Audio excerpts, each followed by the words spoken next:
আপোনাৰ গাতে ধৰিছো দেই যিহেতু নেদেখো বেয়া আছে নাপাব ৰাইজ বেয়া নাপাব দেই আপোনাৰ ভৱিষ্যত আপোনাৰ স্পৰ্শ কৰি এটা ভৱিষ্যতবাণী কওঁ আজি শুনক লাজ কৰিব নি আকৌ আপুনি ৰাতিপুৱা দুবাৰকৈ হাগিলে হয় নহয় দুবাৰ হাগিলে নাই এবাৰে হাগিছে পনীয়া নে গোটা ওলাইছে গোটা ওলাইছে কিমান ওলাইছে এপোৱা আধা কেজি আধা কেজিমান ওলাইছে ঠিক আছে দাদা ধন্যবাদ মোৰ কথা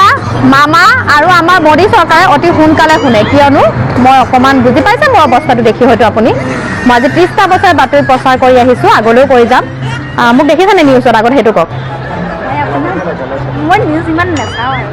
নিউজ চাব আজিৰ পৰা যিহেতু আপুনি ওলাব যে চৰকাৰে কি বস্তুৰ দাম কমাব লাগে কওক বহুত বস্তুৰ দামহে কম কৰিব লাগে এতিয়া আমি গেছৰ দাম ইমান বেছি হৈছে নহয়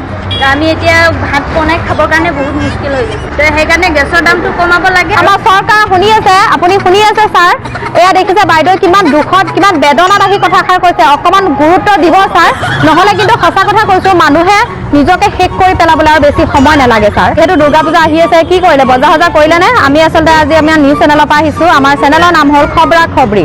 গতিকে এই খবৰা খবৰিত কি ক'ব আপুনি বজাৰ কৰিলে নে নাই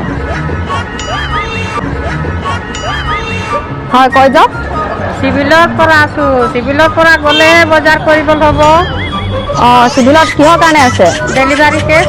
ডেলিভাৰী কেছ অঁ ঠিক আছে তেনেহ'লে ডেলিভাৰী কেছ যদি আপুনি যাব পাৰে ঠিক আছে অঁ ধুনীয়াকৈ আপোনাক সাৱটি ধৰোঁ আহক ক'ত আছে বাইদেউ এইখিনিতে আছে নমস্কাৰ এতিয়া আপোনাক মই ভৱিষ্যতবাণী এটা কওঁ শুনক আপুনি আজি হালধীয়া ৰঙৰ চুৰ্ণি লৈ আছে নি বাৰু হয় বোলে মই কেনেকৈ গম পালোঁ হালধীয়া টপো পিন্ধি আছোঁ চুৰি লৈ আছোঁ মই কেনেকৈ জানিলোঁ ভগৱানে আপোনাক অকণমান নেদেখা কৰিছে আপুনি চব উমানচন কম কৰি দিয়ে পাৰে বিশ্বাস পাওঁ না চব উমানচন কম কৰি দিয়ে পাৰে বিশ্বাস পাওঁ